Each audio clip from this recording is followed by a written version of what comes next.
As pesquisas de opinião mostram que, para os brasileiros, hoje a corrupção é o principal problema do país. O que muitos esquecem é que ela não é um sinônimo apenas de crimes de colarinho branco, mas também faz parte do dia a dia de quem fura a fila ou faz um gato para sintonizar o sinal de TV a cabo. No quarto e último episódio da série especial sobre as 10 medidas contra a corrupção que estão em análise aqui na Câmara, você vai ver qual é o impacto que propostas polêmicas, como o teste de integridade, podem ter na vida do cidadão comum.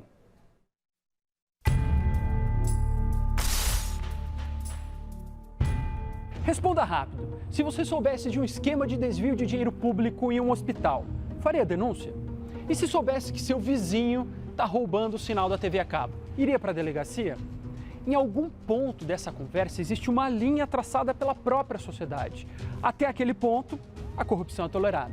Dali em diante, não. As 10 medidas também querem mexer com essa linha. Se nós queremos mudanças, nós precisamos tratar o sistema que favorece com que a corrupção surge.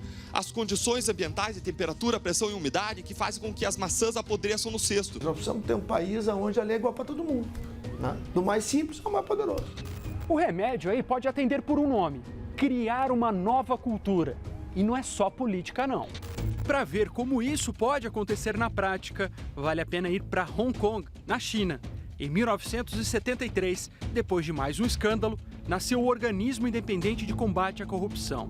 O primeiro lema foi: tolerância zero com a corrupção. O resultado: em 1974, 86% da corrupção envolvia o governo. 40 anos depois, esse número é de 30%. E importante lembrar, mais de 80% dos entrevistados de lá consideram a corrupção absolutamente inaceitável. Uma das mais importantes ferramentas usadas em Hong Kong está na proposta de 10 medidas: a criminalização do enriquecimento ilícito. Se um servidor público tiver um patrimônio incompatível com a sua renda, ele poderá ser condenado a uma pena que vai de 3 a 8 anos e ter os bens confiscados. Facilitaria enormemente a punição de inúmeros casos em que não é possível detectar a conduta ilícita em si, então que se identifique pelo produto final, que é o crescimento do patrimônio de modo inteiramente desproporcional com a renda daquele agente público. Outra sugestão para criar uma nova cultura no serviço público é o chamado teste de integridade. Funciona mais ou menos assim: um servidor público, sem saber, é colocado numa simulação. Um agente disfarçado faz uma oferta em troca de alguma vantagem. Isso tudo, de preferência, gravado por câmera oculta. Se o servidor recusa, tudo bem. Agora, se aceita... Se uma pessoa chega para ele e te oferece: olha, você quer 10 mil reais para não fazer esse ato?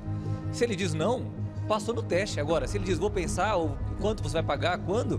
Bom, está provado que ele não tem vocação para o serviço público. O teste de integridade parte do pressuposto que todo mundo é propenso a cometer crimes. E tem um viés totalitário, fascista, né? Que gera desconfiança no ambiente de trabalho. Duvido que um juiz se submeta a ele, duvido que o ministro do Supremo Tribunal Federal se submeta a ele. A polícia de Nova York, nos Estados Unidos, aplica o teste regularmente desde 1995. Um dos estados da Austrália, desde 1996. A polícia de Londres, desde 1998. Mas nem tudo é igual, não. Em Nova York, o teste é aplicado aleatoriamente. Nos outros lugares, só policiais suspeitos passam pelo exame. As 10 medidas sugerem os 2 tipos de teste para o Brasil, o que gerou críticas. Submissão do agente público a esses testes de integridade deveria depender da presença de uma fundada suspeita de que aquele indivíduo está envolvido em alguma prática ilícita. O primeiro passo deve ser por aí mesmo. Esse tipo de construção, ele nos dá a condição de usar um instrumento, né, sobre, vamos dizer assim, evitando que essa nossa cultura de abuso de autoridade se explicite, protege o servidor e pode ser um instrumento importante. Com o passar do tempo, vamos dizer assim, se desmistificando no uso, quem sabe ela pode ser ampliada. Para criar uma nova cultura, a proposta sugere também dar mais instrumentos de controle ao cidadão. As estatísticas sobre os testes de integridade deverão ser divulgadas.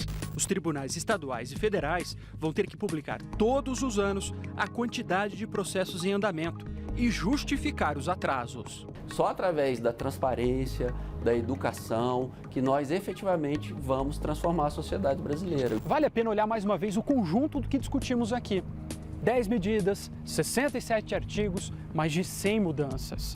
Olhando pelo detalhe, dá para ver quantas análises cabem aí. A questão é combinar pressa com a necessidade de discutir. A nossa preocupação é no sentido de que o texto final seja um texto que provoque o menor volume de conflitos. Tá? Porque a gente tem que lembrar que o ótimo é inimigo do bom. E para quem acha que a proposta vai demorar para ser aprovada, vale lembrar a história de um outro projeto de iniciativa popular. E eu me lembro do episódio do Ficha Limpa, todo mundo dizia, mas os deputados e os senadores não vão votar contra os seus interesses. Votaram. Por quê? Porque teve pressão popular.